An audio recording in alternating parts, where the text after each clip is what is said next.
나왔냐면 새만금에 대한 집중 투자가 됨으로 해서 일자리 창출 효과가 뛰어나다라고 하는 분석이 나왔어요.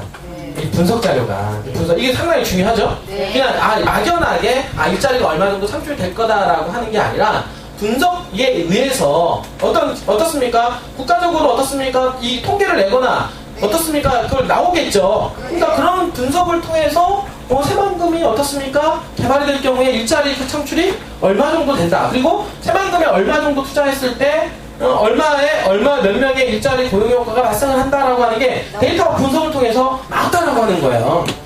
엄청나죠? 근데 이게 또 왜 중요하냐면 여러분들 엊그저께 월요일날 그 문재인 대통령이 그 국회에 가서 시정연설 하신 거 아세요? 네. 국회에 가가지고 딱 단상에 서가지고 국회의원들 앞에서 300명 되는 국회의원들 앞에서 여기서 시정연설을 했죠.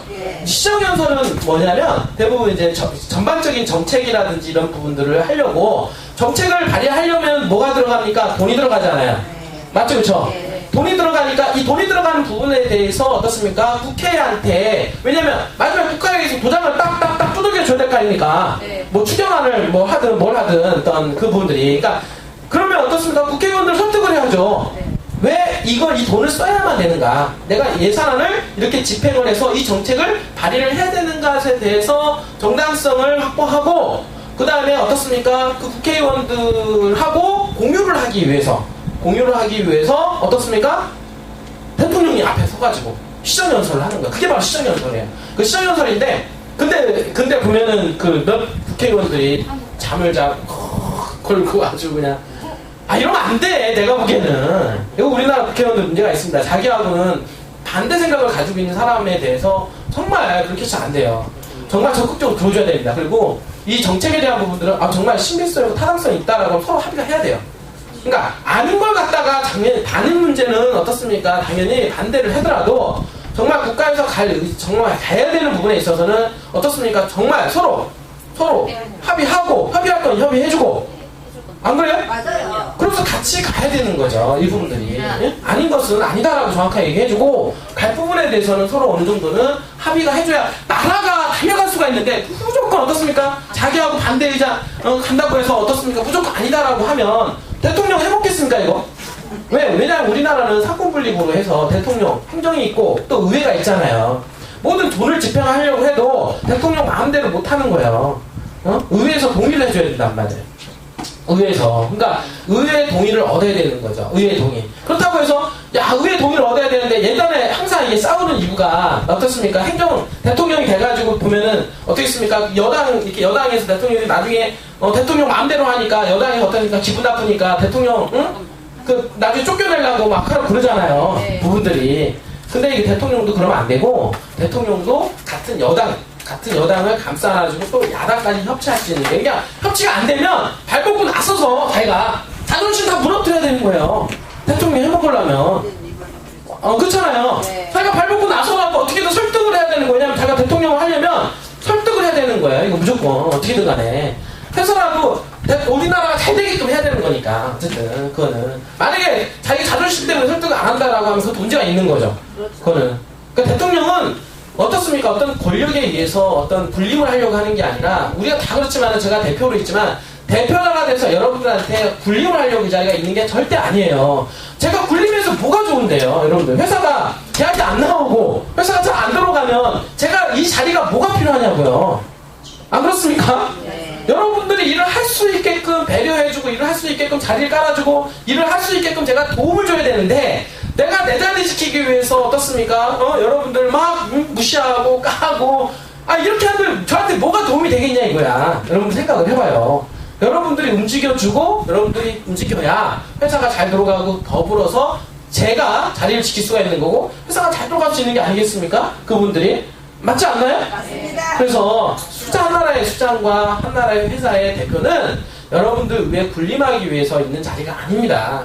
여러분들하고 같이 동행하고 여러분들하고 어떻게 하면 회사가 잘 될 것인가, 잘 끌어갈 것인가 이 부분들에 대해서 항상 의논하고 머리 맞대고 하는 자리예요. 여러분들 아시겠어요? 네.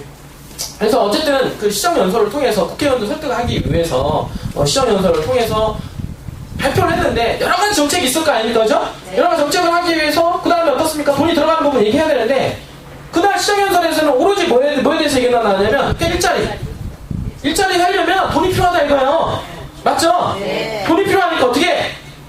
제발 좀 추경안 좀 통과 좀 시켜달라 이거 아닙니까? 네. 결국에는 그래서 얘기하는데 일자리에 대한 얘기하고 청소년 얘기가 거의 대부분이었어요. 왜냐하면 우리나라 청년이죠? 네. 청년 일자리 실업률이 상당하잖아요. 지금 실질적으로 지금 데이터 보면은 대통령 청와대에 보면은 일자리 상황판이라고 딱 있어요. 이거 일자리 상황판 만들었어요. 어떻게 보면은 보여주실 수 있어요. 근데 이 효과가 어떤 문제가 발생했냐면 대통령 청와대에서 일자리 현황표를 만들어 놓으니까 각 도 있죠? 네. 경기도, 충청남도, 전라북도에서 도청에서 도지사들이 다 현황표 만들어 놓고 있어. 그분들이. 그게 내려가는 거예요, 그분들이. 그래서 청와대에서 지금 여기 일자리 현황편에 있는 자료를 보니까 우리나라 지금 보면은 이제 실업률 있잖아요. 그러니까 우리나라 전체 실업률이 4.2% 정도 해당이 됩니다. 4.2%. 청소년, 그 다음에 이제는 노인층까지 포함해서 4.2%의 실업률을 기록을 하는데 4.2%의 실업률이라고 하면 일을 안 하시는 분들이에요. 4.2% 정도가. 알겠어요? 4.2%가. 그럼 뭐냐면 그리고 청년 실업률 있죠? 네. 근데 청년 실업률이 11.2%예요. 그럼 뭐냐면 어떻습니까? 전체 실업률은 4.2%인데 청년은 몇 %예요?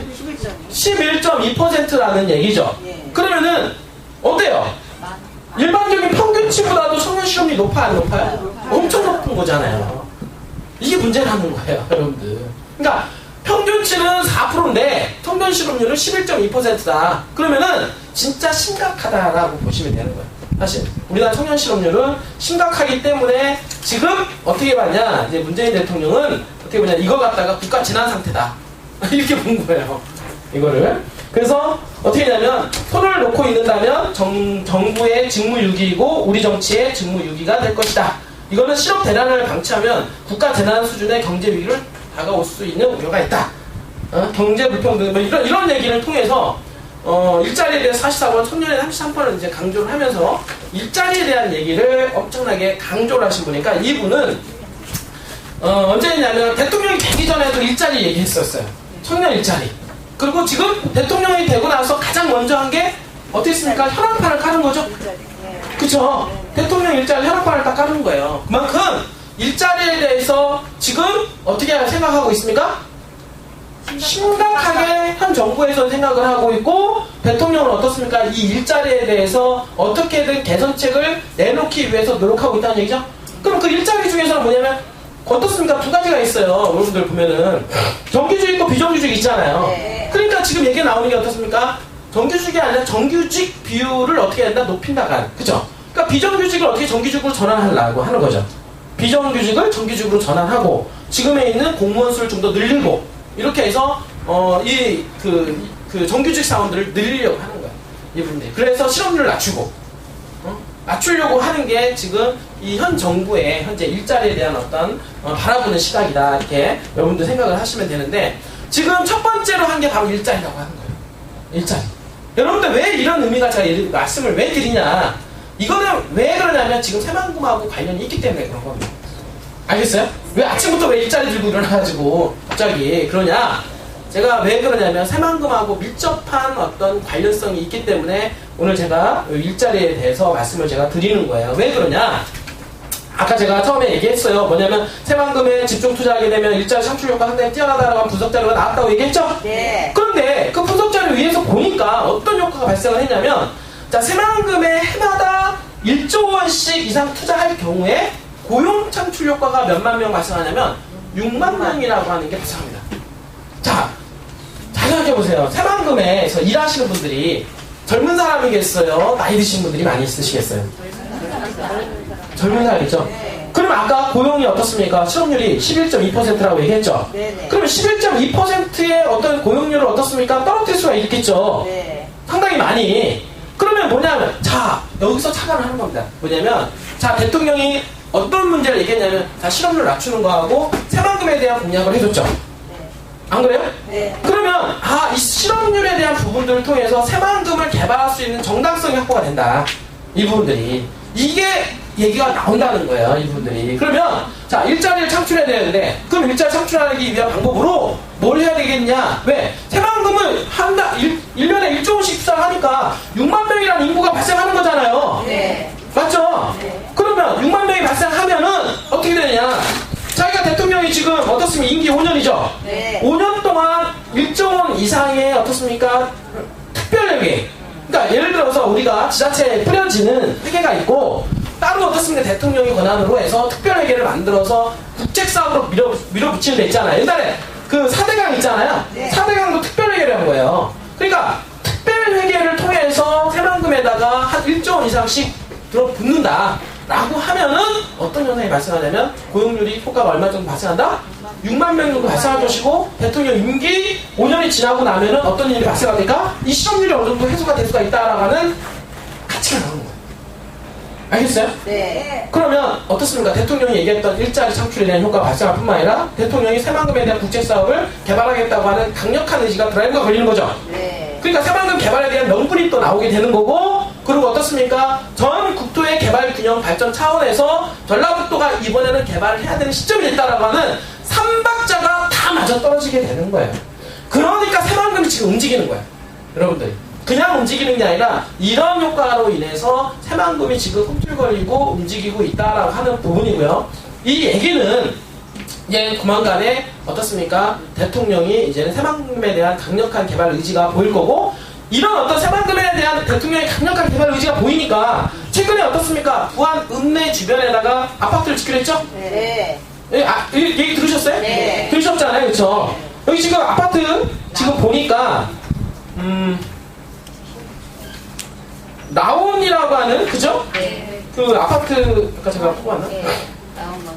나온 건설이죠? 네. 여기 안 나왔는데 25층 정도 되는 아파트를 네. 아파트를 이제 공급을 이제 신규 아파트 공급을 하게 됐어요. 그러니까 이 회사가 왜 거기다 아파트를 짓겠냐 이거예요. 그 아파트를 신규 분양을 하게 되는데 왜 지을까?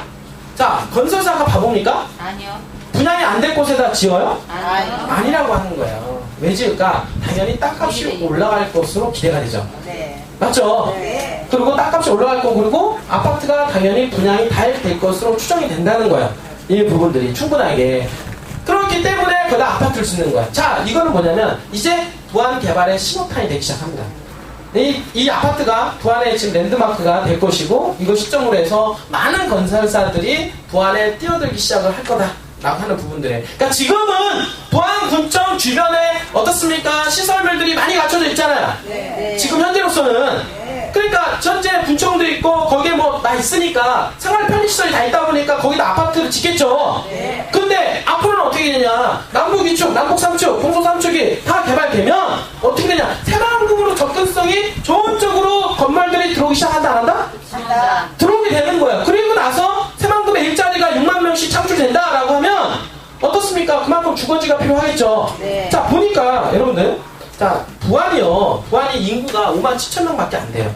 자, 여러분 잘 여기서 착안을 해봐야 돼요. 자, 부안의 인구가 5만 7천 명입니다. 알겠어요? 네. 근데 일자리가 1년에 몇만 명씩 늘어난대요? 6만 명씩 늘어난대요. 6만 명씩.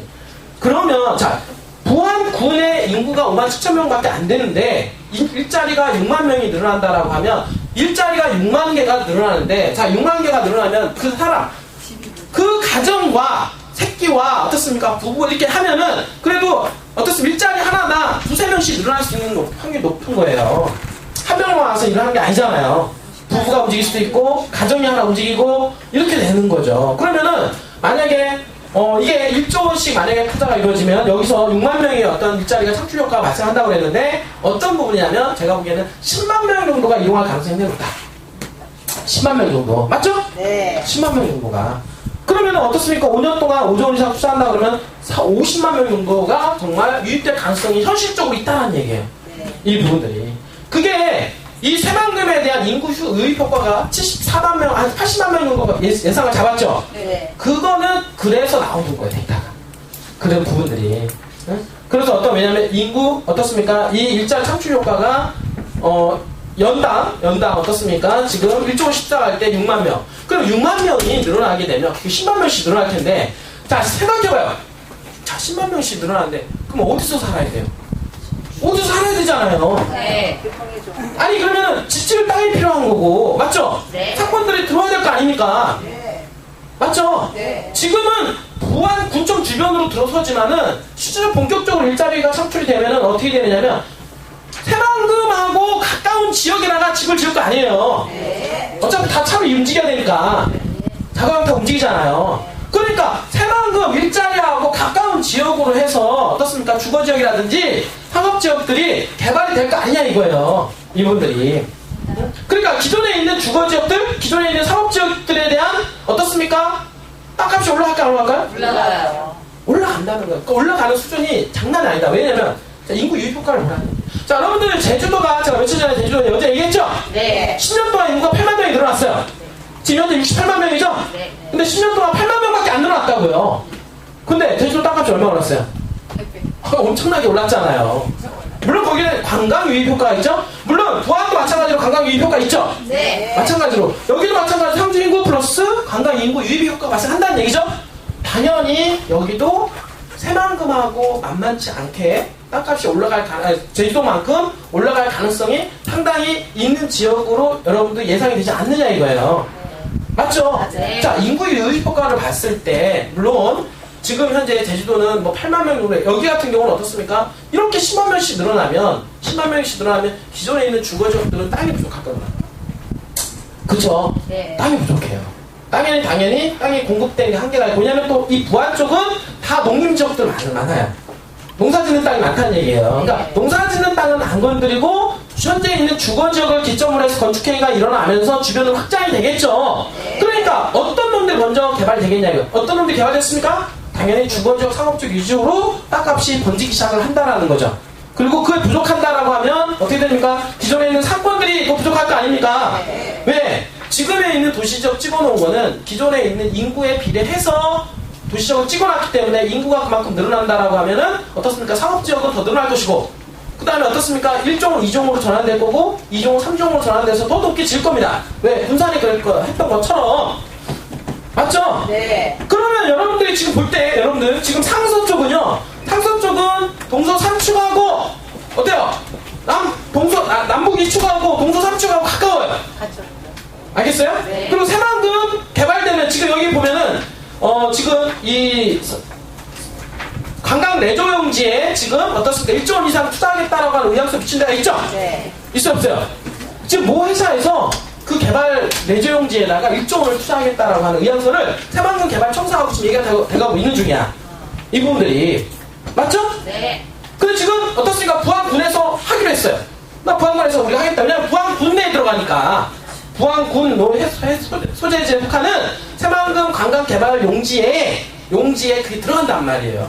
1조 원 이상이 그분들이. 근데 그 회사가 왜 거기다 1조 원 정도 투자를 하겠다는 회사 의향서 붙였을까요? 대통령의 강력한 의지 때문에 그런 거예요. 예. 대통령의 강력한 의지 때문에. 이거는 이번에는 무조건 되겠다. 될 것 같다라고 하는 사인이 온 거예요. 이분들이. 그러니까 여러분 1조 원이 한두 푼입니까? 1조 원 갖다가 장사 안 될 곳에다 아무데나 투자를 해요? 아니요. 아니라는 거예요. 그러니까 1조 원 이상 배팅할 수 있는 그런 토대가 마련이 됐다라고 지금 보는 겁니다. 지금은. 그렇기 때문에 1조 원 이상 지금 배팅 여부가 지금 계속해서 나오고 있는 중인데, 그 1조 원 배팅이 들어오는 땅하고 상서하고는 그렇게 멀지 않다는 얘기예요. 이 부분들이. 네. 뭔지 알겠죠? 네네. 자, 일자리가 여기 부안인과 6만 5천 명인데 일자리가 어떻습니까? 1조 원씩 투자할 때마다 6만 명씩 일자리가 창출되는데, 그 창출되는 인구가 어떻습니까? 어디로 가겠냐 이겁니다. 어디로? 기존에 찍어놓은 주거지 상업지역 위주로 해서 개발될 거 뻔하다는 얘기죠. 네. 알겠어요? 네. 그 지역 위주로 간다라고 했을 때 그런 주변으로 가는데, 상서 같은 경우는 바로 새만금 남북 2축과 동서 3축하고 가깝게 연계가 되는 땅이란 말이죠. 그분들이 가깝게 있기 때문에 그 직접적인 수혜를 볼 수 있는 가능성이 높고, 지금 상서 쪽은 더욱이 어떻습니까? 상업지역이 부족해요.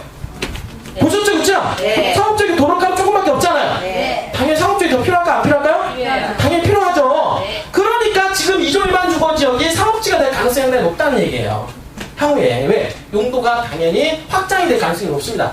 지금 상업지역에서 더 외연으로 확장이 된다라고 하면 지금의 2조까지 포함해서 상업지역이 된다라고 보시면 되는 거죠. 여러분들이 왜 그랬어요? 아까 있잖아요. 일자리 창출로 인해서 인구 유입 효과 때문에 얘기를 하는 겁니다.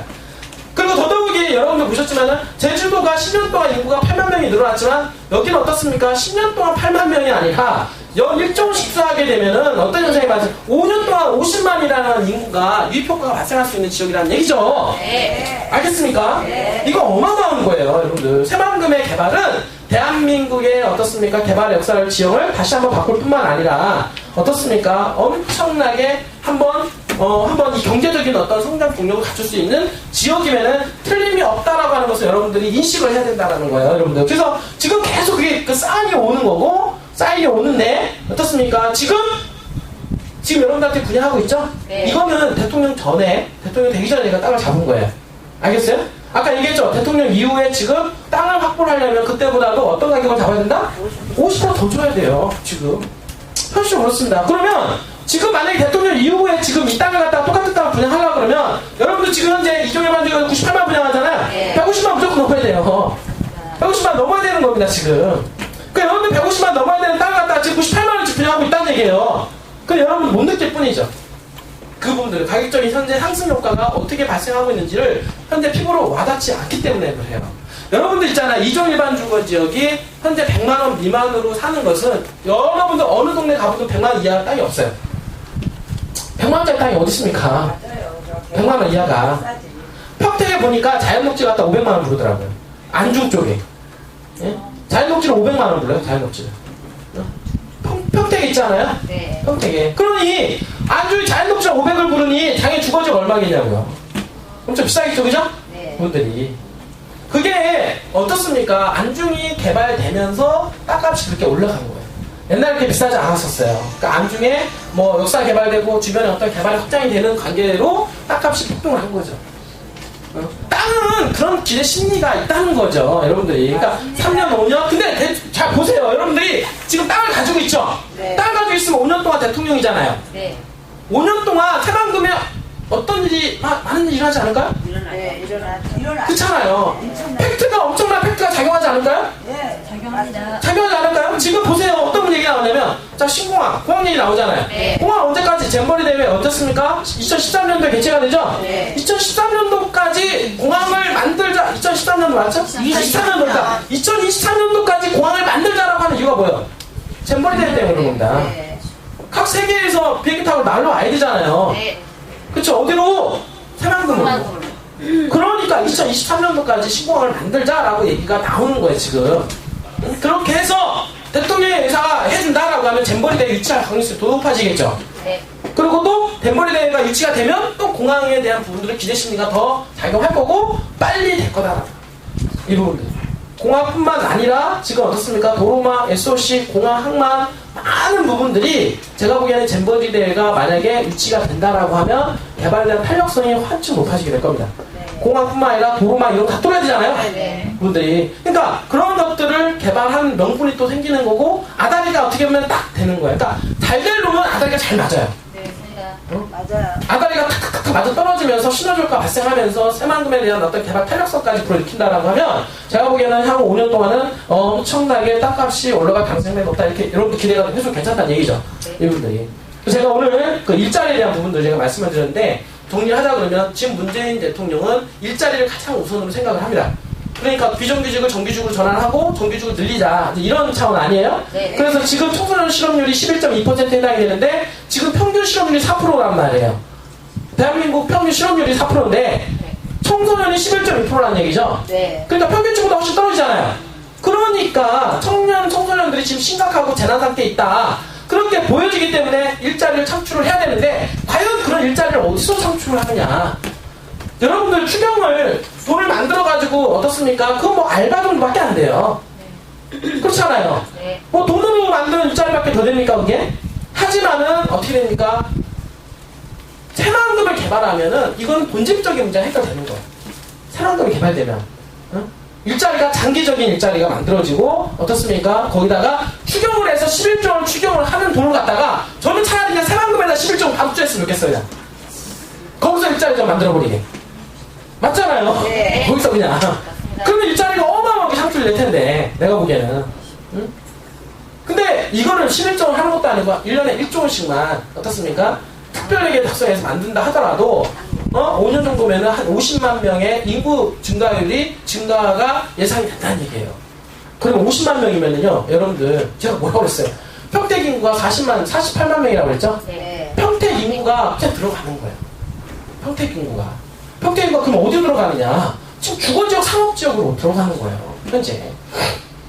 그럼 어디로 가까이 들어가냐? 지금은 부안 군청 주변으로 들어가야 돼. 편의시설 거기 다 있으니까. 네. 근데 도로망을 갖추게 되면 태만금 접근성 있는 쪽으로 몰리게 되겠죠? 네. 그러니까 남북 2, 3축, 도로망 가까운 쪽, 태만금 가까운 쪽, 이런 쪽으로 해서 인구 유입 효과가 크게 발생을 한다라고 하는 거예요.